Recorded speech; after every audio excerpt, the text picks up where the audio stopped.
जंगल के सबसे ऊंचे पेड़ के आलीशान घोंसले में रानी चील अपने पंख संवार रही थी। उसे अपनी खूबसूरती का बहुत गुमान था। पास ही एक डाल पर मिट्ठू तोता बैठा था। मिट्टू, ओ मिट्टू, जरा इधर आ। सच सच बता, इस पूरे जंगल में सबसे सुंदर कौन है? क्या मेरे जैसे सुनहरे और चमकदार पंख किसी और के पास हैं?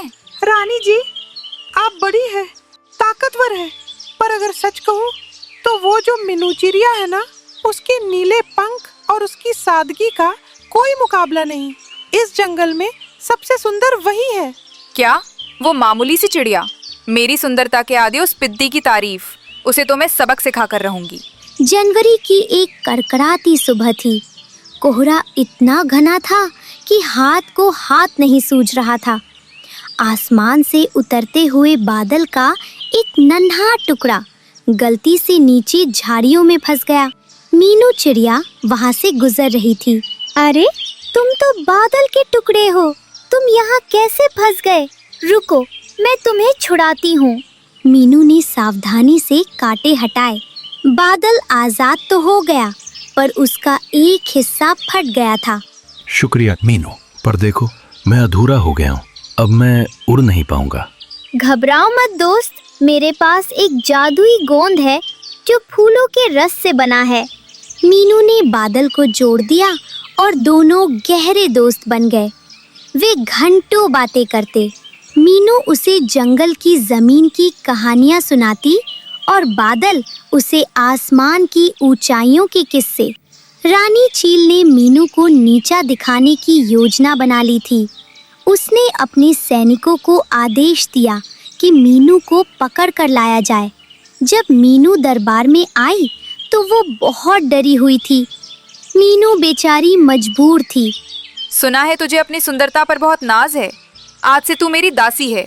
तू रोज मेरे घोंसले की सफाई करेगी और मुझे पंखा झलेगी। अगर तूने मना किया तो तेरे पूरे परिवार को कैद कर लूंगी। रानी जी, मुझ पर रहम कीजिए। मैंने कभी अपनी सुंदरता का घमंड नहीं किया।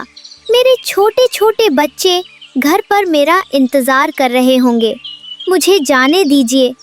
मैं आपकी गुलामी कैसे कर पाऊंगी? चुप कर, तेरे आंसू मेरी चमक के आगे फीके हैं। सैनिकों, इसे ले जाओ। उसने रोते हुए गुलामी स्वीकार कर ली। वहाँ पहले से ही भूरा कौवा कैद था। तभी भूरी कौवी झाड़ियों के पीछे से छुपकर अपने पति भूरा कौवा से मिलने आई। ओ जी भूरे, सुना है यहाँ मीनू चिड़िया को भी कैद कर लिया गया है, पर तुम तो पहले से ही यहाँ फेशियल करवा रहे हो। अरे भाग्यवान, फेशियल नहीं, यहाँ रानी चील ने मुझे स्नो पाउडर बनाने के काम पर लगाया है।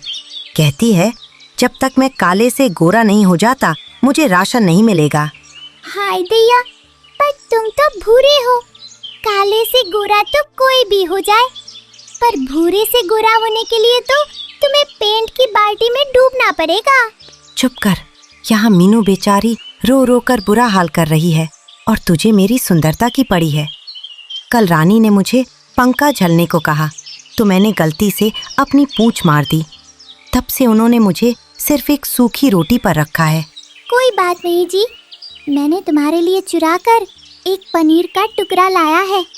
ओहो, वो तो रास्ते में लोमड़ी छीन ले गई। चलो, तुम बस हवा खाकर पेट भर लो।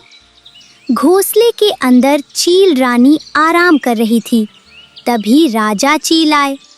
रानी, ये तुम क्या कर रही हो? उस नन्ही चिड़िया को क्यों सता रही हो? राजा का काम रक्षा करना होता है, सफाई करवाना नहीं। आप चुप रहिए महाराज। सुंदरता और सत्ता की जंग में आप नहीं समझेंगे। इस जंगल में सिर्फ मेरा ही नाम होना चाहिए। घमंड अच्छा नहीं है रानी। याद रखना, जिस दिन आसमान बरसेगा उस दिन ये पंख काम नहीं आएंगे। अरे जाइए, आसमान क्या बरसेगा। मेरे पास इतने सेवक हैं कि वो छतरी तान देंगे। कई दिन बीत गए। बादल रोज मीनू का इंतजार करता। आखिरकार उसे पता चला कि मीनू कैद में है।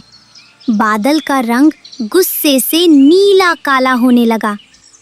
जिसने मेरी जान बचाई आज वो खुद मुसीबत में है। मैं उस घमंडी चील को ऐसा सबक सिखाऊंगा कि वो अपनी सुंदरता भूल जाएगी। जंगल के ऊपर काले घने बादल छा गए। रानी चील बाहर निकलकर अपनी खूबसूरती का बखान कर रही थी। तभी बादल उसके ठीक ऊपर आ गया। ए घमंडी रानी, तुझे अपनी ताकत और सुंदरता पर बहुत गुरूर है ना? अब झेल मेरा वार। अचानक बादलों से बर्फ जैसी ठंडी और तेज बारिश शुरू हो गई। ओले गिरने लगे। बचाओ बचाओ महाराज, छतरी लाइए, मेरे सुनहरे पंख खराब हो रहे हैं। मैं खुद ओलों से बचने के लिए कौवे के घोंसले में घुस रहा हूँ। अपनी सुंदरता खुद संभालो। ओए होए बादल भाई, थोड़ा शैम्पू भी डाल दो। आज भूरा कौवा सिल्की होकर निकलेगा। अजी पागल हो गए हो क्या? ओले गिर रहे हैं, खोपड़ी फूट जाएगी तो सिल्की बालों का क्या करोगे? रानी चील, तब तक नहीं रुकूंगा जब तक तुम मीनू और बाकी परिंदों को आजाद नहीं करती। डर और ठंड के मारे रानी चील ने तुरंत मीनू और भूरा कौवा को आजाद कर दिया। उसने कसम खाई कि वो कभी अत्याचार नहीं करेगी। बादल, तुमने मुझे बचा लिया, मेरे आंसू पोंछ दिए। दोस्ती में शुक्रिया नहीं कहते नीलू, तुमने मुझे पूरा किया था। मैंने बस अपना फर्ज निभाया। और मेरा फर्ज ये है कि अब मैं जाकर अपनी पत्नी के हाथ की गरम गरम खिचड़ी खाऊं। रानी की गुलामी से तो अच्छा है अपनी टूटी डाल। डर और ठंड के मारे रानी चील ने तुरंत मीनू और भूरा कौवा को आजाद कर दिया। उसने कसम खाई कि वो कभी अत्याचार नहीं करेगी। अब पूरे जंगल में शांति थी। मीनू और बादल की दोस्ती की मिसाल आज भी पक्षी अपने बच्चों को सुनाते हैं।